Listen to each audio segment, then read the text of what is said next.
के हवाले से ये भी ध्यान में आता है कि अकीका छठे ही दिन होना चाहिए, ऐसा भी हरगिज़ नहीं है। अकीका 7वें दिन करना अफजल है, मुस्तहब है। हमारे बुजुर्गान दिन ने 7वें दिन अकीका किया। और 7वां दिन निकालने का तरीक़ेकार अमीर अहले सुन्नत दामद बरकातुहु आलिया ने भी अपनी किताब में लिखा, दीगर उलमा ने जो बयान किया है कि अकीके का लिए अगर 7वां दिन नहीं कर पाए तो उम्र में कभी भी अगर करते हैं तो इसके लिए बेहतर तरीका यह है कि जिस दिन बच्चा पैदा हुआ, मान लीजिए जुमे के दिन बच्चा पैदा हुआ, तो आप जुमेरात को अकीका करिए। आपके यहाँ बच्चा अगर पैदा हुआ था जुमेरात को, आप अगर अकीका उम्र में किसी और टाइम करना चाहते हैं तो आप बुध को अकीका कीजिए।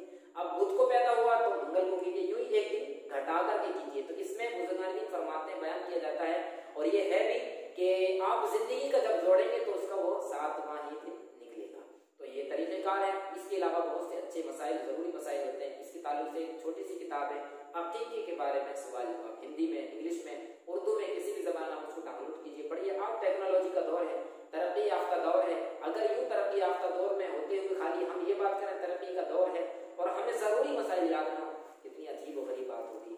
हमें जरूरी मसाइल अकीके के ताल्लुक से, नमाज जनाजे के ताल्लुक से सीखने की कोशिश करते रहनी चाहिए। लेकिन अफसोस हम मोबाइल चलाते रहते हैं, अफसोस हम सब कुछ सीखते पढ़ते रहते हैं, लेकिन जरूरी मसाइल की तरफ तवज्जो नहीं रहती। जबकि हदीस पाक में फरमाया फरीदतुन अला कुल्ली मुस्लिमिन व मुस्लिमा, हर मुसलमान पर इल्म दीन सीखना फर्ज है, चाहे मर्द हो या औरत। तो हमें अल्लाह ताला इल्म